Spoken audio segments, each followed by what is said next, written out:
Everything is going to be okay, no matter what happens. Promise me that we'll always be there for each other. Promise me. I'm only 5 years late to the game, but who cares, right? If anything, with everything that's going on in the world and in my life, the game aged just like fine wine. What's there not to like about it? I firmly believe that if I had played the game any earlier, I wouldn't have enjoyed it as much as I did now. All the emotional maturity and character development aside, I first played a bit of the game back in 2021 or 2022. I can't remember the year exactly. All that comes to mind is that I was streaming the game on Discord and then I stopped. I'm not sure why or what was the reason, and I guess I'll never know. Still, I never stopped wanting to play the game again, and quite a few years after, here I am, having gotten trauma from playing what I thought was going to be a walk in the park of a game. Man, was I wrong. After all, I've played loads of other RPG Maker games, which include my favorite, Corpse Party, Ib, and Crooked Man, to name a few. Maybe it's my emotional maturity finally hitting me, or the themes just never really clicked in fully. But for all of those other games, I never had any issues or felt in any particular way. Not Omori though, it shred through me. The story was great, but the biggest flaw I feel the game had was its intro. I had quite a hard time getting into it. The first parts felt a bit off, but after a while I slowly started to sink in deeper and deeper, where the only reason I didn't cry at the end was the fact that it was 3 AM on a weekday while I was on a caffeine crash. Yeah, it was rough, but Omori didn't let me down. To make a little tangent before I end up drowning myself into what this game is, let me mention that I've never had the urge to buy merch for a game right after playing it but once before, and that game was Valhalla. So to say that I believe Omori is great isn't enough. And the game is quite old at this point, so I'll try to get through most of the story as fast as I can, as I believe that most of the people would have already known what's up, but hey, it's never bad to have a refresher, right? Without further ado, let me get into the story for a bit, and man, what an experience it was. Welcome to the White Space. A white space. This is where we find ourselves in. We've been here for a while. We explore for a bit until we hear the sound of metal falling.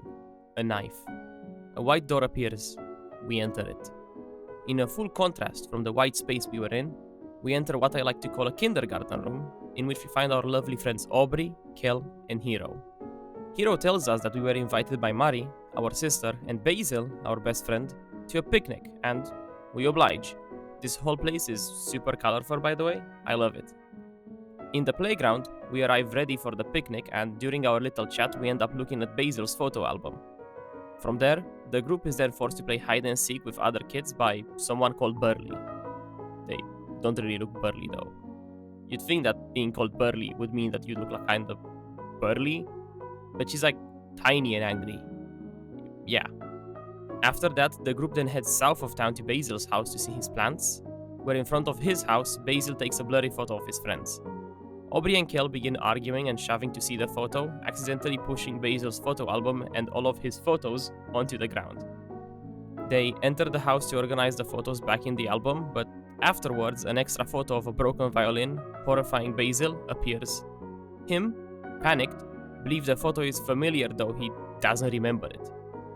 A shadow builds up around Basil, and as he is about to express what is happening to Mari, the photo flashes on the screen briefly and causes Omori to reappear in white space. This time, however, the door is missing. We stab ourselves. In the real world, Omori, whose real name is Sunny, is preparing to move. The house is mostly empty save for a few boxes, as he and his mom are leaving in 3 days. In a voicemail, she tells Sunny that Kel has been trying to get a hold of him ever since they put the house up for sale, and that he's been calling every week for the past few months. Why haven't you been answering, bro? Isn't he like your best friend? We are too hungry to sleep and go downstairs to try and get the food that mom left for us. But we end up feeling quite dizzy, so we go back to sleep and still end up waking up a bit later. There, our nightmare begins. An elongated staircase along red-tinted windows. We head down. There are hands everywhere. They're trying to get us. We get grabbed by something in the dark. We must fight, or well, try to, and thankfully we calm down and everything is good again. We microwave a steak. It wasn't good. I don't know why you'd eat a microwave steak anyway. It's probably super dry. But anyway, We do that and then go back to sleep. Later on, Sunny wakes up again in the white space. Here, our laptop shows us a hangman. It seems that we have to find all of the letters for it. Something fell nearby. It was a map. We head through the door and meet our friends again. They are clearly disgruntled by something. It seems that Basil has gone missing, and now we have to find him. So, we head over to Mari in the playground as she might have a better idea over this. Hiro tells her that the last thing he can remember is sorting through the photos at Basil's house and then waking up with Aubrey and Kel. He suggests that we check the house, and then when we get there, we see something, but it disappears. Eventually, we figure out that the best course of action is to check the vast forest, and so adventure begins, and oh boy, what an adventure it is. We promptly find jack shit in the forest, so we head back over to Mari, who then suggests that we should go check the other world, but we kind of have a fear of climbing, and we need to do something about that. Still, we love Basil, he's our friend, and what don't we do for our friends, so we swallow our fears and start climbing. Also, Kel ends up dropping Hector, his pet rock, while climbing. Poor fucking Hector. I hope he ends up finding a family for himself. Here in the other world, we end up meeting Space Boyfriend, who has been lying in bed for a long time due to being lovesick over Sweetheart, who just broke up with him. We learn from the Space Pirates that Space Boyfriend has a special mixtape, which can rouse him and make him feel better. We end up getting the junkyard key from them, which, well, I don't even have to tell you guys why we get it, right? The pirates think that the tape is in the trash, so we go look for it. And I swear if I have to say Space Boyfriend or Space Pirates or Space anything again, I'm gonna throw myself out the window. After some searching, we end up meeting Life Jam Guy, one of the best things this game has to offer if you ask me. And, after more searching, an obnoxious Sweetheart fan finds the tape before us. We chase her and try to confront her, but she's not moving. She's frozen. So we get a little bit closer and end up fighting a download window? What? Like, I'm not even gonna question it after Life Jam Guy, you know? I'm not even gonna. With the tape back in our hands, Rosa, the obnoxious Sweetheart fan, promises that she'll take revenge and tells us that Sweetheart and Space Boyfriend broke up. Well, I could already tell up that much because he was dying in bed, so yeah. But okay. As we go back, we end up helping Pluto, yes, like the literal planet Pluto, not the Disney dog, escape from space pirates. In return, he teaches Kel how to flex, and he becomes our fast travel means through the Pluto Express. I would want to question why a planet has like a train station, but no. To Space Boyfriend we return, whose subordinate reveals that playing the mixtape will have no effect if that said breakup did happen. Kel, being Kel, plays the mixtape anyway, which brings out Space Boyfriend's alter ego, the Space ex-boyfriend out, who is sent into a rage over Sweetheart's poor treatment of him. What did that woman do to him? Or what did he do to her? Damn. Oh, and thanks, Kel. Now I got to fight a dude. But we beat him up, it's fine. We beat him up so well even that he goes back to normal. He says that he's sorry, so I guess it's all good. We head back to Mari as we basically found out jack shit. I then go to fight the Kite Kid, whose ass we also beat. Yeah. After being lost for quite a bit though, we see what seems to be Basil's shadow, I think. We follow it all the way to a barn in which we find a portrait of our family and some sheet music. When we go to leave though, something appears. We see Basil. We are back in the white space. The door is once again missing, so we do the only thing we know to do well, stabbing ourselves. I'm also proficient at stabbing myself as I have built multiple model kits and I have fought multiple blood packs with them.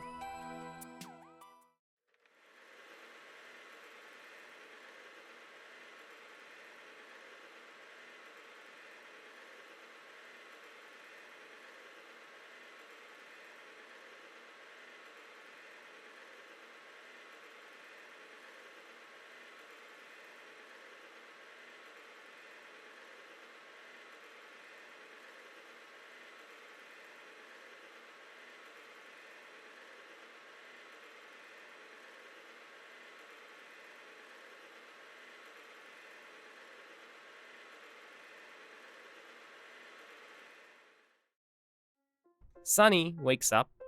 Someone is knocking at the door. It's Kel. He says that he heard from his mom that we're moving away soon and he wanted to hang out again one last time. Just like old times. Honestly, I would too. So, we do the only thing that is right, and we open the door. Kel is surprised that we actually came outside and suggests that we should go to the hobby shop at the plaza. Once there, he tells us that Hiro is returning from college the next day and decides to buy him a gift, which ends up being a special cookbook, Papa Chip's Chip of the Old Block, which Hiro used to have until one day their dog Hector ate it. On their way back, they end up seeing Basil in the park asking for something back.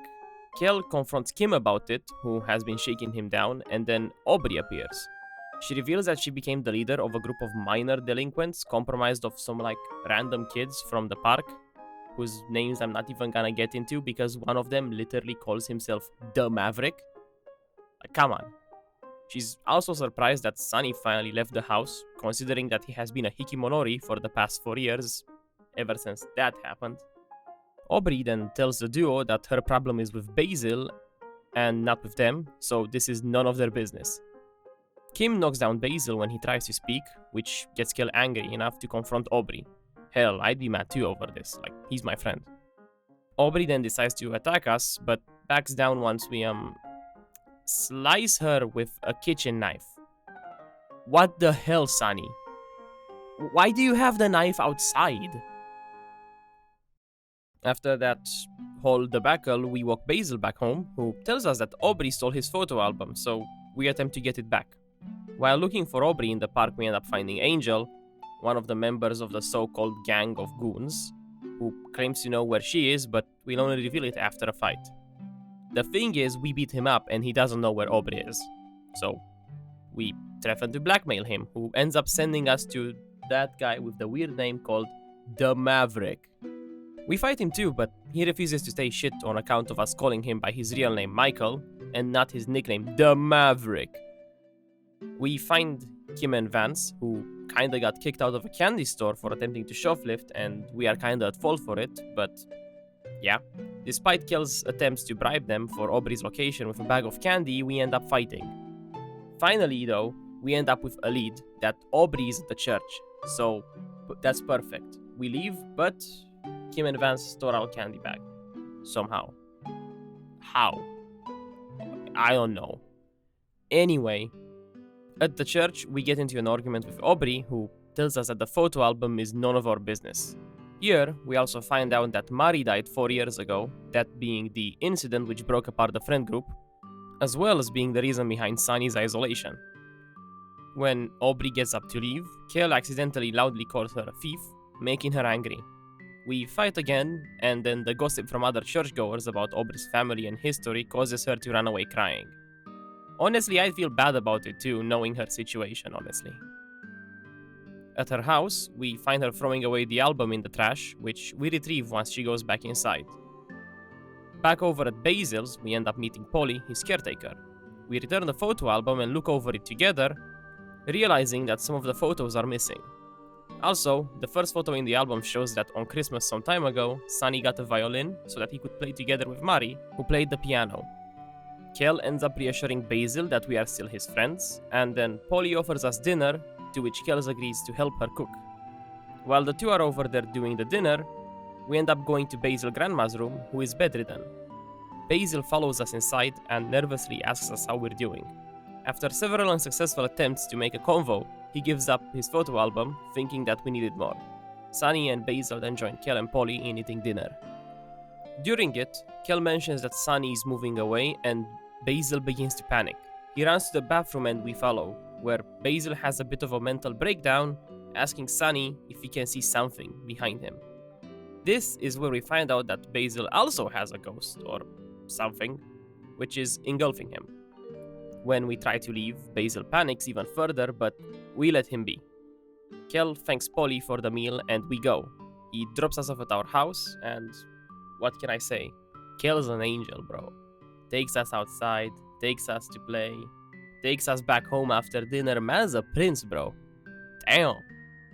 So, after all of that, we head back into the house. It's all dark, and full of spiders. The staircase is never ending again. As we go up, we get engulfed by spider legs. At the top, the ghost is there. It fades out into Mari's spirit and then vanishes as something in the walls suddenly descends. A mysterious voice tells us to focus, returning the house to normal. So we head to sleep, faintly seeing Mari's spirit as one does. And once again, we are in the white space.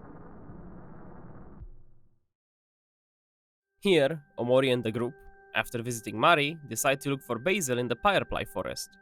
Here we get over our fear of spiders and enter the forest, where we ride a minecart around after finding some track pieces and arrive at an opening. King Crawler awaits here and we beat his ass. So we head down the hall and arrive into the Sprout Mall village. Here we watch Sweetheart's show in which she tries to find a partner between three options. One of them is killed in a blackout, but once it's fixed, the blackout, that is, not her relationship, we can't really fix that, nor can we fix it at Sprout Mall. Hero is chosen to replace the partner. Sweetheart is instantly smitten by him, but throws us into the dungeon once Hero refuses the marriage proposal. Which, to be fair, I get him. I get him. Here, after escaping, we find ourselves in Sweetheart's castle, but we find ourselves unable to exit due to a crowd near the entrance. And after doing multiple side quests, which ended up being quite fun actually, the crowd clears out and we go to the garden. Here, we do 4 puzzles to find out the password to the shortcut under the statue, and escape back to the stage. Inside, Sweetheart tries to marry herself, thinking that only she is perfect enough, but Aubrey intervenes, feeling that Sweetheart has a suitor somewhere out there. She offers a second proposal to Hero, but he rejects Sweetheart again, enraging her and starting a fight. After defeating her, Captain Spaceboy arrives and proposes. She accepts, and the two are married. They leave in Captain Spaceboy's shuttle, with Sweetheart destroying the stage on the way out. The shadow of Basil appears, and we jump down a hole in the stage after him, entering the Lost Library. We are alone. There seem to be books that recount Sunny's various memories, and at the end, we look through a shelf to see Basil. He turns around. There seems to be something in his eyes. A key and a note that say, "Don't forget, it's in the toy box," flash briefly. Later, Sunny wakes up in the white space, then we stab ourselves out of this nightmare. Kel is at the door. When we come out, Kel says that he's out on an errand to pick up some food from the bakery and Gino's. So we head and do the chores, and while over at Gino's, we overhear the hooligans discussing plans to go to their hangout spot. We return to Kel's house to wait for Hero's arrival, as he's coming back from uni today. Polly arrives at Kel's house, informing us that Basil is missing, so we head to Faraway Park to check, as Basil was seen there previously. They then hear Basil's voice crying for help between the bushes. We find a group's old hangout spot, with the hooligans trying to force Basil out of it. When Kim argues that they did nothing wrong but tried to get Basil to leave, and didn't even harm him, Kel retorts that he doesn't believe her bullshit. Which I wouldn't either, honestly. Which prompts us to fight. After which Kel claims that Aubrey still cares about her old friends, hence the reason that she still frequents the old spot. Which, honestly, kinda true. Kinda true. The other hooligans get bored and leave, leaving Aubrey alone. She breaks down and asks why we won't leave her life. She also expresses anger that no one was there for her when Mari died, and that Basil is the worst after what he did. When Basil tries to intervene, Aubrey, in a fit of rage, accidentally shoves him into the lake. Aubrey and Kel argue, saying that it was an accident, and Sunny, knowing that there's no time, dives into the lake to rescue Basil. We hallucinate that we are back in the house, except that this time, there is an elongated staircase filled with water. Mari's spirit is standing on the stairs and leads us down. As we go, a shadow slowly descends. At the bottom, Sunny finds a steak knife, and Mari disappears, a grotesque face appearing from below. There is something in the water. Sunny persists through it with the help from a mysterious voice, and envisions Mari coming to the rescue. This is a PSA, but while Mari was still alive, she did save a drowning Sunny in the same location once, so it kinda makes sense. We end up getting saved from drowning by Hero, and Sunny, Hiro, and Kel get Basil back to his house, leaving Aubrey behind. Once Basil is resting, Hiro explains that he arrived at his house to find Kel missing. Their mom had explained about how he went to find Basil, so Hiro had gone to the park. There, he heard the argument and arrived in time to save Sunny and Basil from drowning. He was quite surprised that the girl was Aubrey, as he didn't recognize her, which, to be fair, I wouldn't have recognized her either. She went from cute to cute but with pink hair, but also, like, aggressive with a bat. But to be fair, she was aggressive before, but I get him. People get older, they look different. We then go back to Kel's house, where his mom is lamenting that the food had gone cold. Here, we find out that Kel has a new baby sister, Sally. She's cute. She's adorable. While eating dinner, the group then goes to the photo album, in which Hiro realizes that all the missing photos had Mari in them and must have been kept by Aubrey. Hiro proposes spending the night in Sunny's house, to which his mom gets upset that he's not spending time with her, which they end up resolving by buying her flowers, along with promising her to wash dishes together for the rest of the week. Upon arriving at Sunny's house, Hiro plays a few notes on the piano and comments on how Sunny kept it clean. Kel builds a bed for himself and Hiro, and the group falls asleep. Sunny is lying down in white space, Omori kneeling above. He touches his head against ours. We close our eyes and disappear. A photo of Mari, Basil, Aubrey, Kel, and Hiro is shown. Omori wakes up in the neighbor's room and finds that something has locked him out of white space. Going outside, everyone is gone. We can't go anywhere but north of the stump. The fog won't let us pass. And so we go. Mari is standing on the pier. She is happy to see us and says that all of our friends are missing, suggesting that they might have crossed the water. Issue is, we are afraid of water. Mari, like the sweetheart she is, gives us words of encouragement and helps us get over our fear of drowning. We swim across the water, passing a broken lighthouse and several visions of strangers along the way, all of which fade away when we try to interact. Eventually, we arrive at the dock, which is filled with visions of Sunny's memories. Mari then subtly expresses her knowledge of the ghost, of something, mentioning Sunny still has to overcome it. Near the end of the docks, Mari bids farewell and expresses her hopes that Sunny is still there, addressing him by name, and not as Omori. She turns white, like the appearance of a spirit, and leaves the dream through a curtain. The curtain fades away, revealing a whirlpool that takes Omori to a well to the underwater highway. We then take a cab to the last resort. Here we meet up with Kel and Mari, who acts as if it was the first time seeing Omori since Sunny went to sleep. Kel mentions that Mr. Josam tricked all of the kids into signing contracts that made them work for him, and that Aubrey is on the 5th floor working as a receptionist. The two find a cool keycard in a customer's room and give Burley a glass of bottled water to gain access to the 5th floor. Aubrey is distracted by her receptionist job and tells Kel that she's busy, but Kel breaks through by reminding her about finding Basil. Kel proclaims on the phone with Mr. Josam that he and Aubrey are leaving, prompting the shark to summon them to his office. Here, Josam points out that the contract is a promise, which okay, but also, damn. Aubrey counters that they made a promise to find Basil. Accepting their point, Mr. Josam allows them to leave their jobs, but is unwilling to let Hiro go due to being one of his best employees. Dude literally went off and did 500 things in less than a day. He's a literal workaholic. After being reminded about Basil, Hiro agrees to leave and compares his contract to a measly piece of paper, which is true, when Mr. Josam attempts to use it as an argument. And yeah, it's just a piece of paper, nothing else. No blood oath, no nothing. This angers him and prompts a fight. After defeating him, Mr. Josam summons his ultimate employee, Pluto, yes, that Pluto, and orders him to attack us. He transforms himself into his ultimate form, and I throw dynamite and Aubrey at him, which works out very well. After beating him, Sharkman lets us leave, and we go look for Basil along the highway.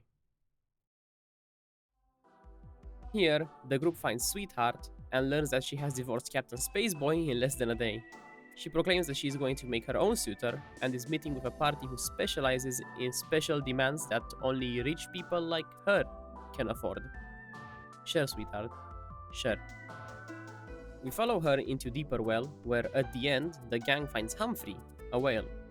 Humphrey states that Sweetheart is inside of him and that he is hosting sea witches as well. who also feed him. He then allows us inside. Here, they find Humphrey can form buds of himself, basically like smaller Humphreys, and it is these buds that are like the population of his insides, which is kind of weird. Like a Humphrey city, I think. They find Sweetheart in various areas, rejecting Robo Heart, Mutant Heart, and Perfect Heart, all of which are different variations of her made by the witches, so-called perfect beings that could be the suitor for her. But we all know there's only one perfect being in this world, and it's not her. The group also forgot their goal of finding Basil, as well as who he is. The last room visited gives us a slimy keycard, which lets us get into where the slime girls are. They're currently fighting with Sweetheart for payment. Sweetheart proclaims that they all failed and passes the payment on to us and the rest of the party. Like, excuse me? How do you expect to find a husband like this? Plus, aren't you like rich? Why are you making children pay for your mistakes? Marina orders Humphrey to stop her, which he does. Humphrey says that Sweetheart has no clams on her and that he's getting hungry. The slime girls ask the gang to pay the fee of 1 million clams, which Aubrey refuses to, whether we had the money or not, and to be fair, I didn't have it anyway. The slime girls then try to take Kel away, so they can sell his body for parts on the black market probably, but he manages to escape. Then they start attacking us. Beating them will only make them ponder on how to feed Humphrey. Humphrey, being unable to hold back his hunger, consumes the girls and blocks our way with his buds, as he wants to eat us as well. But we will fight back, because of course we will. Ending up in his gut, and then finally in his uvula, which makes Humphrey spit us out. The group then basically completely forgets about Basil, as they're wondering what to do.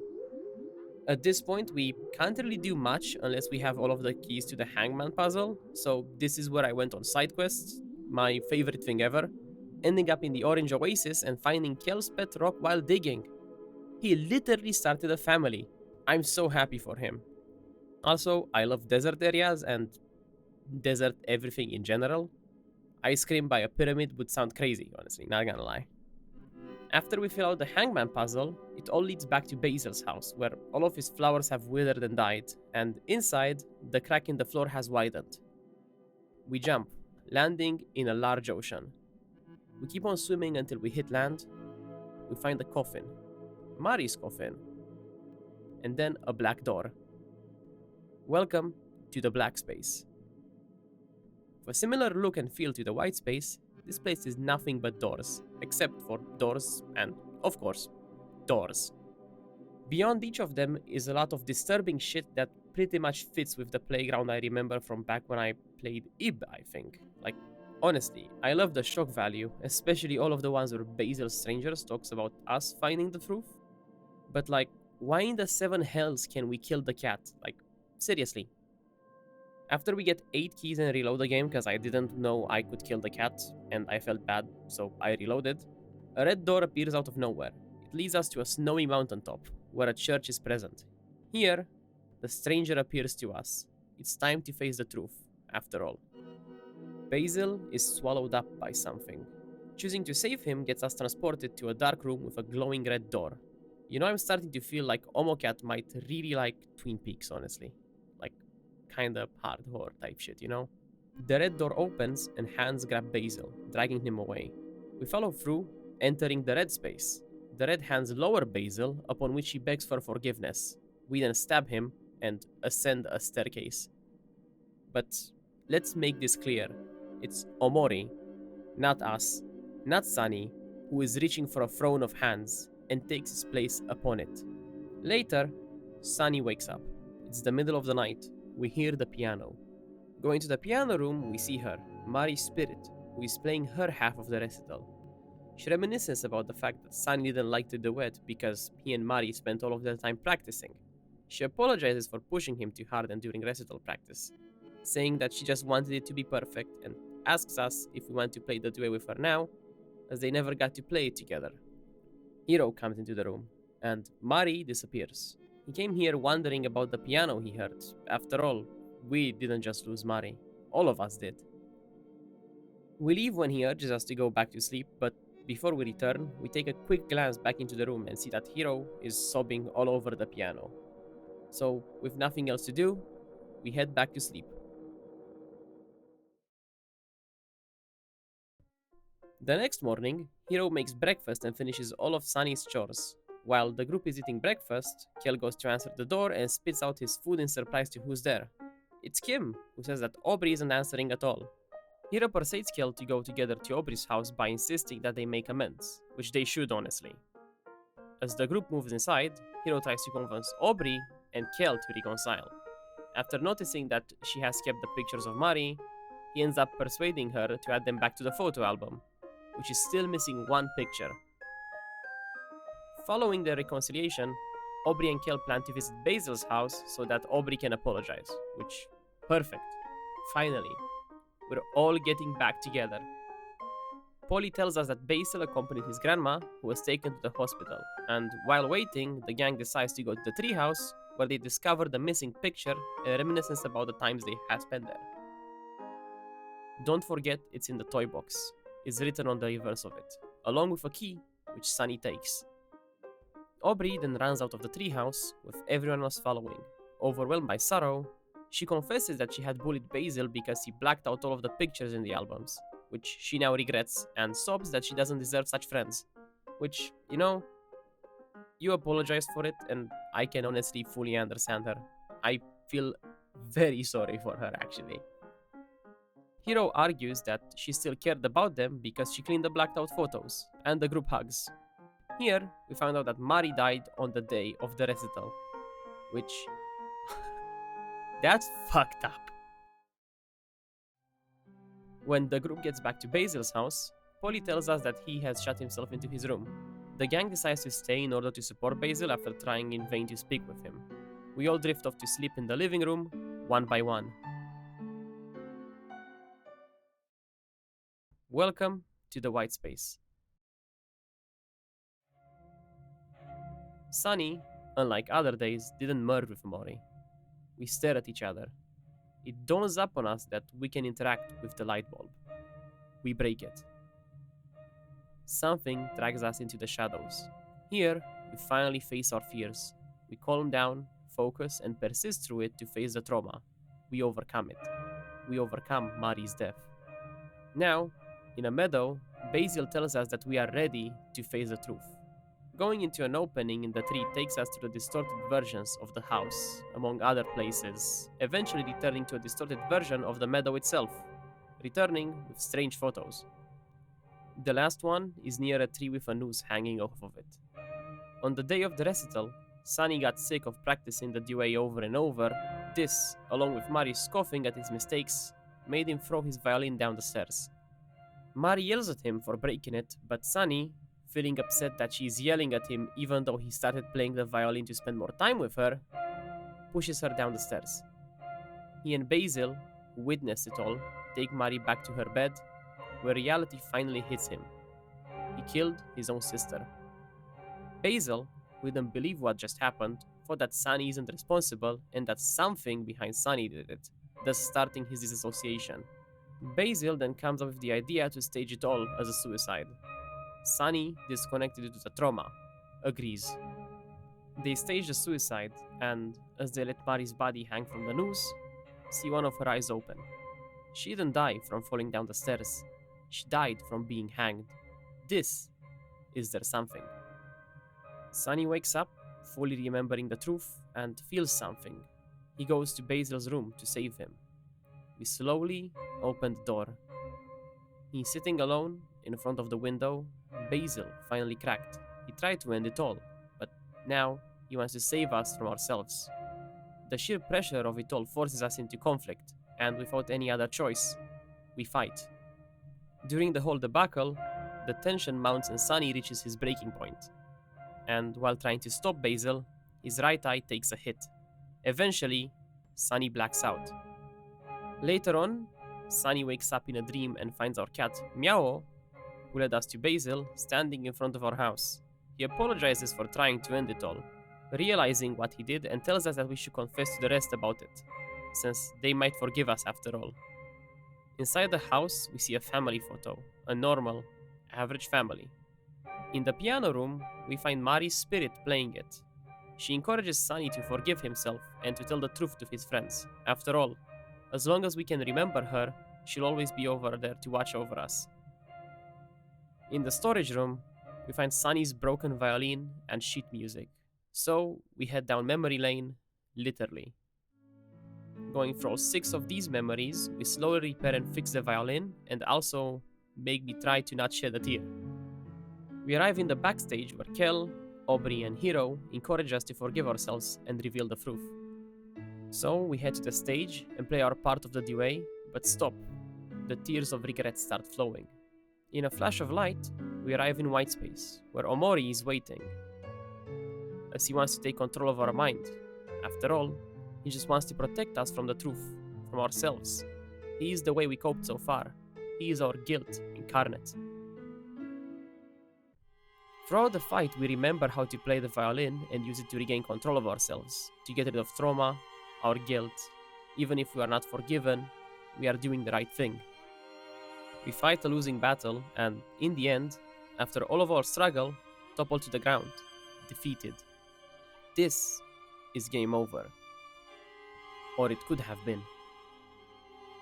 We refuse to give up and holster ourselves back up, and with newfound vigor and hope, start playing the violin, the duet.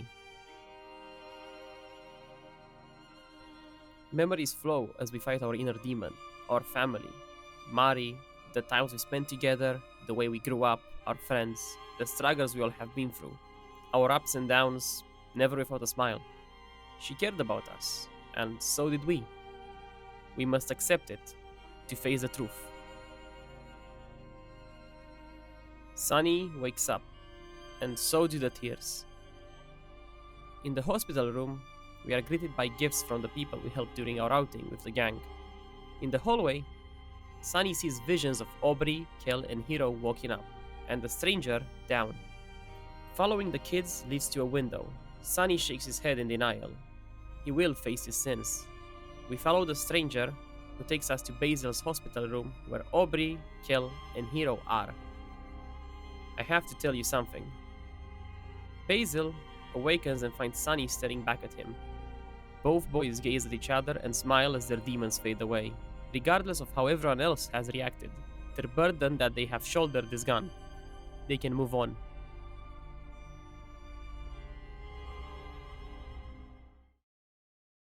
I am taken aback by the sudden turn this game took. I was expecting it to be more gruesome and horrible, akin to older RPG Maker games, yet instead it was grounded. It had emotions, loads of them behind it. A great experience. From the way everyone was introduced at first, into finding out how everything was in the real world, to the hardships they went through and how they got over everything, it was great. The story didn't miss out at all and really got me hooked. The reveal and the twist had me unironically scrunched over in my chair for 4 hours during my finals week. It was so good that I was so taken aback by the game that I really had a hard time writing this exact script. And I'm pretty sure this is at least like my 3rd time re-recording the audio.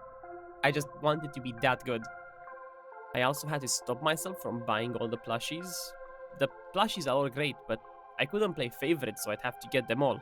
And I'm not made out of money, sadly. I can't even name a favorite character since all of them stood out to me that much. But the least I can do is name the character that rubbed me off in the wrong way. Basil. Before I start to rant about him though, I might as well go through everyone else, so let's start with the one that made it all happen. Sunny D.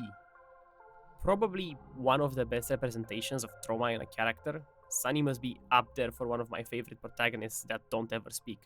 His alter ego of Omori really adds a lot to the character and allows him to develop in ways otherwise it wouldn't have been possible for him. To say that trauma literally gave him character development isn't enough, and as funny as it sounds, it's quite depressing if you ask me. To form a completely different personality and different world in your dreams and shut yourself inside of your house for years because of guilt is something maybe I'd also do if I was at fault for the death of my sister that I set up with my best friend as a suicide. That sounds crazy when I say it out loud, what the fuck. The whole game is his redemption arc, well, if you can call it that. It's his coming to terms with everything that he has ever done and it's coming to terms with his trauma. His interactions with everyone were some of my favorite, as he will literally just shake his head and everyone else will just understand. The party member switch Polaroids were also perfect for him. You can really tell his relationship with everyone out of them.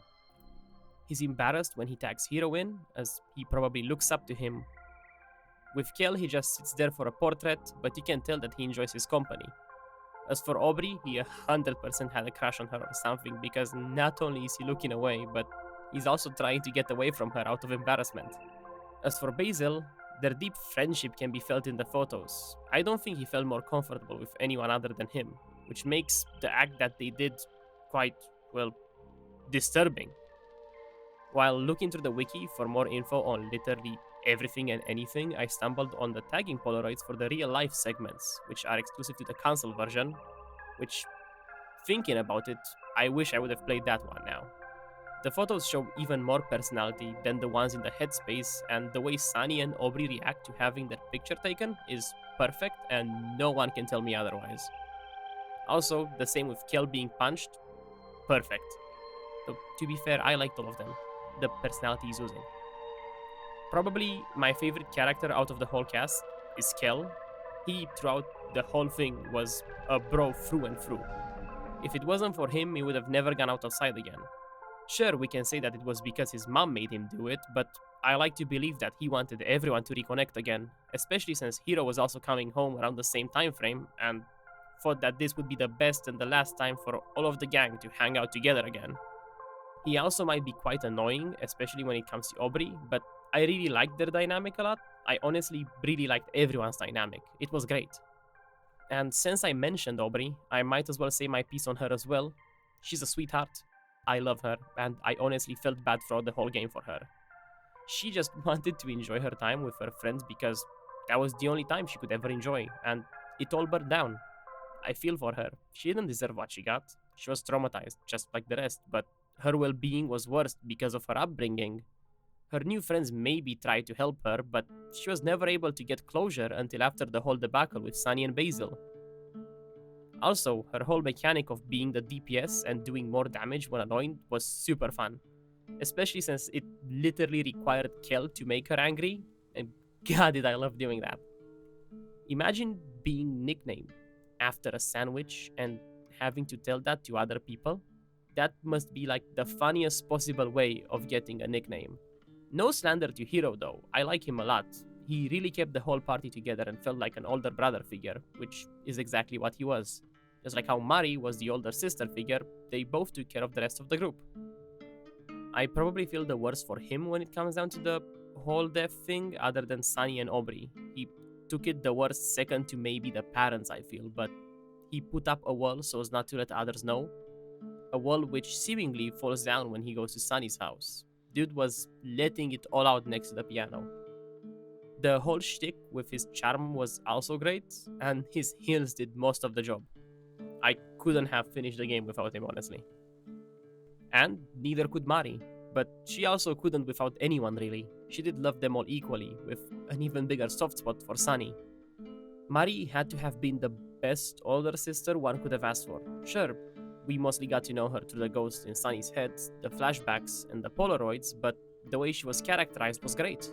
I honestly wish she was still alive just so I could have more moments in between the whole gang. It's why I ended up loving the flashbacks as much as I did, like the beach one. It perfectly showed her personality and how she was, and how everyone really liked her. And when we think about it, the ghost was most likely not even there to hurt Sunny. It was there serving as a guide, as a protective spirit to make sure he didn't end up on the wrong path. Even in death, she loved and wanted to pamper and take care of her little brother. And I started all of this with Sunny, and of course, this means I have to finish it with the last member of the gang, Basil. The main reason why everything ended up the way it was, I don't want to per se blame him, but it kinda did feel like it was mostly his fault Mari died. I feel like if he didn't give Sunny the idea of hanging Mari off of the tree, that most likely she would have survived with just maybe a broken leg and a clavicle or something. So it's hard not to blame him. Other than manipulating Sunny into faking how Mari died, he also emotionally manipulated him, and I get it that they're childhood friends, but damn, He clearly isn't mentally well ever since the incident, and his whole facade of trying to be okay never ended up working for him, as he totally has abandonment issues. He wished to reconcile with everyone else just as much as Sunny did, but he didn't have the willpower to do it, which led to him cracking and, well, gouging out Sunny's eye. The fact that Sunny still forgave him in the end and did not crash out is crazy to me because he, like, I don't know, literally tried to kill him. How far down the crazy lane do you have to go to perceive your own best friend as a ghost that haunted you, both, and him? His mental is at fault for this, and I don't fully blame it all on Basil, but if it wasn't for his idea to hang Mari, I'm pretty sure everything would have been fine. As for the rest of the cast, they're also really cool, but if I start talking about them as well, I won't be done with this fucking recording or script or anything, as I have already been digging at it since July, and I'm pretty sure I'm like 40 plus minutes into this already, and my voice can't take it anymore. Aesthetic wise, I love the art. Give me more. Thank God we're getting the new exhibition this year, because maybe we'll get more art and more juice to feed me. Only issue is that it's only in Japan, but what can you do about it? So, like, I don't know how to find an excuse to pay over $100 for the art book because the shipping is 40, and I honestly believe the art direction and in general the aesthetics of this game are out of this world. Great isn't a good enough word to describe it, and I don't think I make enough money out of this to count it as a business expense. So I don't know what to do there. The doodly, sketchy style and the way the game presents itself as nice and fluffy, only to go take a dark turn and make that once happy, dreamy like feeling into one full of trauma and despair, I'm not so sure that can be so easily replicated. The way the lines get rougher, the colors change from pastel to a darker palette, only to then be followed by jet black and a stark red. It transports the whole safety net you felt into vulnerability. And that is what I feel, along with the story the game presents, to be what makes Omori what it is. This is exactly what I love about RPG Maker games in general. They don't fear or shy away from experimenting. Like, let's take another game which I mentioned previously, for example. Let's say Ib, a classic of the genre, which also happens to be quite artsy as it happens in an art gallery. The art style could also be compared to that of Omori's in a sense that both of them feel just as rough, but in a good way. They also both make use of a stark antithesis in between the colors they use, going from yet again bright reds to jet blacks, and in Ib's case, even more so as the art in the gallery goes from harmless to abstract to straight up cursed. The painter in the game, Gertena, even though we don't know much about him, wanted his paintings to have a soul in a way, and so he put in quite a lot of effort into it, somehow making that exact thing into a reality, or a nightmare for the characters. Something that Sunny does himself in a way, but instead of literally making haunted paintings, he had illusions and mental scarring. Still, enough about Ib. Another game which resembles not just in gameplay, but in the way the game presents itself is Yumeniki. And the most obvious thing is the hands, the staircase, the dream sequences. Do I even need to go any further?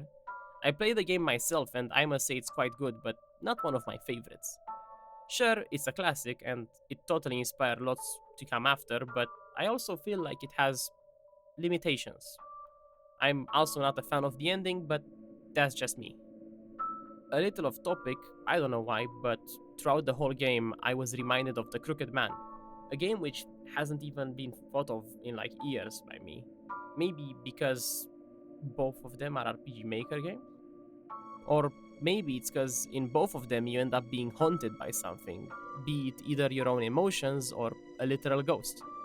Either way, it's also a great game. I'd recommend watching it since I know 90% of the people that do end up watching this don't actually play the games. Yes, I'm being a direct target towards the Omori community here. Play your goddamn game. Please, thank you. But anyway, let me tie all of this together now. Try to make it nice and tidy. Omori is a game about healing, about finally overcoming those fears you have, about finally coming to terms with everything. And that is exactly what made me love it. The way the game approaches trauma and deals with it is mwah. It's chef's kiss, it's phenomenal. The characters all felt real, their emotions felt real, the way they dealt with it all was honestly real. I wish we would have known how everyone felt and or how they reacted to Sunny telling them the truth. I want to firmly believe that they would accept it, in the end, but the grief, the anger, the raw feeling from that confession, it's all left to us to interpret. They gave us the story, the drama, and the conclusion, but left us with a bigger question. What will happen next to them? Such a question will never be answered, though, as there is no reason for any more closure. The open end is what makes the story linger, it's what makes you remember the rest of the journey that the gang went through. The way that they grew up, it's what makes the experience what it was. Same would probably apply to Earthbound, a series which clearly inspired this game, but it's yet another game that no one who likes Omori probably played, and I'm not gonna go down that rabbit hole of fucking Earthbound. And with that, I think I have nothing else to say. I'm tired and this script took too long. I hope that for the next project I end up working on, it won't take as long, but with my dissertation coming up, who knows? Maybe it will motivate me to do something on the side, so that way I can concentrate on it or any other things to cool down in between. Maybe. I don't know. Anyhow, Omori is a game that will be remembered for long. I've been checking the community and it seems to be thriving with more people playing it, discussing and wanting more. That and complaining about the lower quality of the plushies, which makes me sad because I want them myself. I could probably ramble for even more about this stuff that I read online, especially when the new announced Omori project was an art gallery in Japan. That and the Omori credit card. I don't know, man. I'll just stop here, and I sincerely hope that you enjoyed the video and me speaking a load of bullshit for who knows how long. I'm practically a master at doing it at this moment. Without anything else to mention, do support me here by subscribing and or interacting with the video. It helps out a lot and I enjoy reading the comments, as little as they may be. But that's it for now. Yeah. Okay, bye.